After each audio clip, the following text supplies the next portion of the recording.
what we do is I pick people up to take them to detox, get them into detox, or I do it over the phone, and then pick them up from detox, help them get into housing or treatment.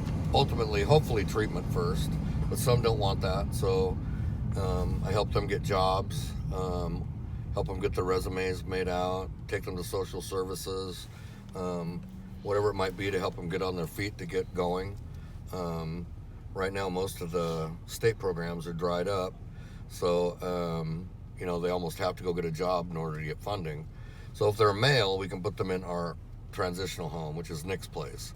So we opened that up on December 27th of 21, and so we've only been open a little over 90 days. 90 days today, nice. Right? And so within that 90 days, we've had 50 people come and go out of our transitional house, and out of that 50, about 8 of those clients have gone to treatment or have jobs, and I've got 3 more going in this week. So you really have to want it, and it doesn't take long for us to figure out if they're ready or not. We don't allow alcohol or any drugs at our shelter, so they all get UA'd. When they come in, and we UA them on a frequent basis. If another client seems to think that they've been using, then we UA them and they got to go. We just don't put up with any use at all in the shelter. All right, so we're here with Mike and passenger. Can you guys explain? So what are we off to do? What are we doing this morning? Just got out of inpatient treatment, and I'm going to an Oxford house. Okay. So we got to stop at her bank so she can get some money, and then we're going to head to drop her off, and then we're going to Cedar Woolley to pick up another young man and take him to Clean and Sober Living in Kirkland. Nice. So tell me a little bit about what you were just doing, like where you just were. So I was at Home and Recovery in Arlington, and it's a 28-day inpatient program. It's my 3rd treatment center. It's the 2nd one I've completed, but it's my 3rd rehab. The first one I went to was when I was 18. Now I'm 21. I turned 21 in January. And I was in there for opiates. Pretty much all drugs, but opiates is my drug of choice. Fentanyl, really. Well, I've used ever since I was 15. Every day. I started smoking pot when I was 15, and then I kind of dabbled in cocaine for a little bit, but I got pregnant when I was 16, and so I was sober for like 3 or 4 months when I was pregnant, and then I started smoking pot again while I was pregnant because of the morning sickness, and just because it was really hard for me I had no, control over. What happened then when you didn't have a job and had to, did you end up sleeping on the streets, or not until shelter? Not until like a couple years, like 2 years ago, I was homeless, and then I recently was homeless for a while, but I was actually working the street. Like, I ended up selling myself, just to pay for the tent spot. I was staying by Riverfront Park in a tent, and I was walking around Cedar Woolley barefoot, picking flowers, and thinking that I could talk to dead people because I had done so much acid that summer. So the psychosis, was that continual use, or because you had taken so much at once? And it was a combination of taking it when I was trying to get sober off Xanax and opiates, and So you were using street Xanax, right? yes. Oh, street. Which street Xanax has got everything in it: fentanyl, MDA. It's got everything in it. Oh, it's like a concoction. Yeah. Yep. I mean, some of the times I would get like real Xanax, like I could tell that it was real just because of the way it broke and the way that it was pressed, and it was Xanax bars. Yeah, So, exactly. But half So of the time it Xanax is a wasn't. popular, like the, Yeah. so, Yeah, It's a my benzo. yeah, my It's a friend, benzo, my okay. dealer one of my dealers just died from it. Actually, the person that usually sold it to me is dead now. He overdosed in February, and he has a baby. Like his girlfriend is expecting. Yeah, and I've known him for probably 2 or 3 years, and he's dead. so the 28-day recovery is covered by the state? Yes. Okay. If they have state insurance. State insurance. Yeah. Like the Apple Care or Yeah. that kind of thing? Yeah. And right now, Holman, that's pretty much all they're taking is state insurance, Okay. which is awesome because most of these kids I pick up and get into treatment, that's all they have is Apple Care. Right. And they also are regulating the detox centers. And she could testify to this. 5 to 7 days in a detox center for fentanyl is not enough. Period. They're detoxing people like they're detoxing them off of heroin. Well, heroin was a 5 to 7 day detox, but fentanyl is a synthetic opiate, and so the synthetic opiates go clear to the bone marrow, and they take a lot longer to detox from. To be honest, it's a process that can actually take up to 18 months. Yeah. So are you looking forward to this place? Mm-hmm. The Yeah. clean and The sober? people seems really nice. There's it's an all women's house. So I just need to get in touch with a social worker because that's really the golden ticket as far as getting the resources that you need and actually getting in touch with people. You have to have somebody to advocate for you.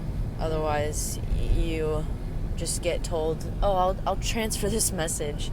I'm not really sure how to help you, but you'll get a call back," and you don't get a call back. Yeah. Unless, Did you go through traditional social workers in the past to get help? No, Okay. no, I've not. I didn't even know that that's how you got help. I didn't even know that there were resources for people who are in addiction. I thought that the state would be like, "You're an addict, screw you." Really. Or I was I'm also like, you're always afraid of getting in trouble. You never know what can and can't be really used against you unless you know your rights. And even if you're reading about the laws, it's not in pedestrian language. You have to have a lawyer I love you. to translate it for you. Can you talk a little bit about how much driving you do a week and how much it just costs you to fill your gas tank? Sure. I drive in excess of 1,000 miles a week. So, about 5,000 miles a month on an average, give or take a little bit.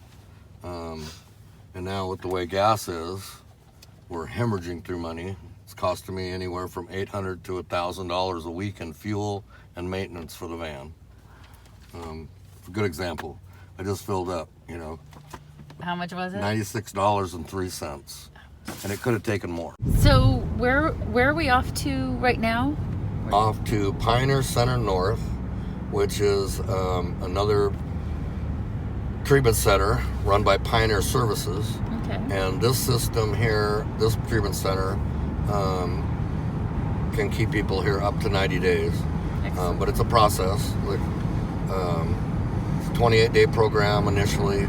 If they need more time, they can apply to get more time and get sponsored for another 28 days. At the end of that 28 days, they can actually get another extension up to 90 days. So we're gonna pick up somebody who's just finished treatment, We're picking and up then another client. where are we taking him? We're taking him to another clean and sober house in Kirkland. Nice. Okay. And then you were mentioning, so this facility does get some state funding. Yeah, this is Pioneer Services. They get a lot of grants and funding because they run 3 detox centers and a number of treatment centers.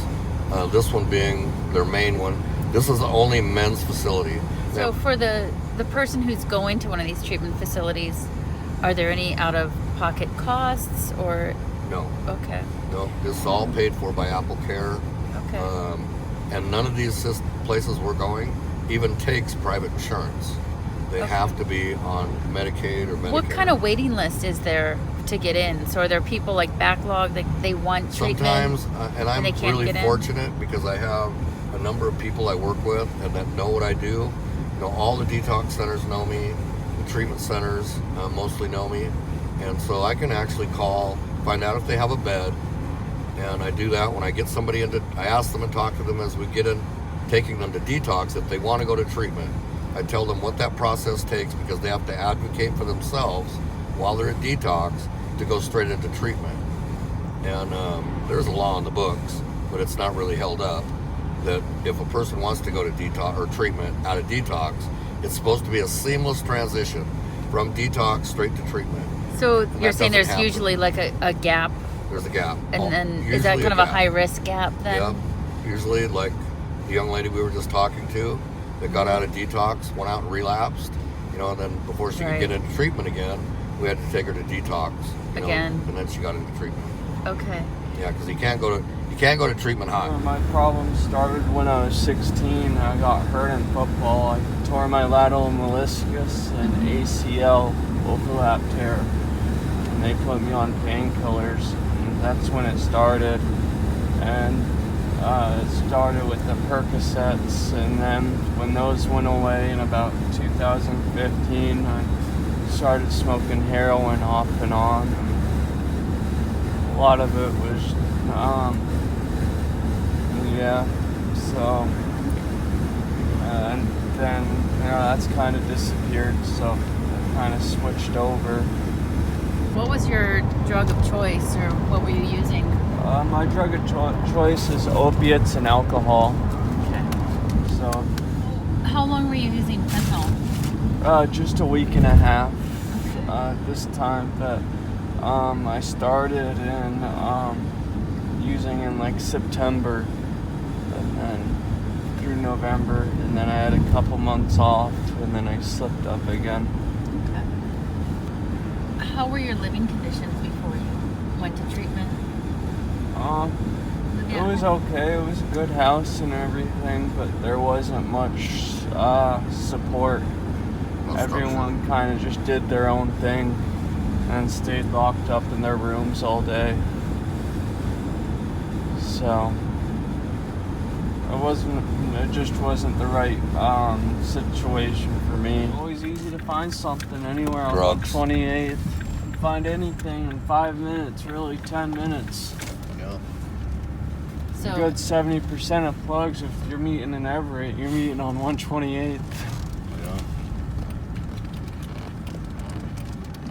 you were saying too, some gunshots and stuff like that too? Oh yeah, Oh, yeah. all over There was here. a guy stabbed in the neck right here 2 weeks ago, and then at this AM PM, and then at the bar next door there was a biker war where they with gunshots fired and a couple Nice. guys shot. Okay, so Mike, this was really nice of you to take me around with you today. My pleasure. I'm guessing that today wasn't exactly a normal day. What's your normal day like?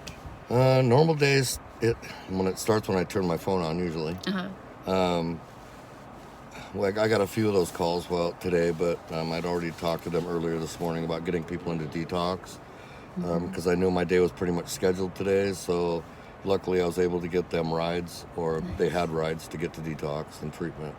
And so that could be picking them up from anywhere from like encampments, Yep. shelters, Typically, yeah, wherever they're at. wherever they're at. Yeah, and we Nice. go right to wherever they're at and, make an appointment with them, or, tell them when I can be there and get there as fast as I can, because when they do have that moment of clarity, they want to do it now. They don't want to do it tomorrow, Yeah.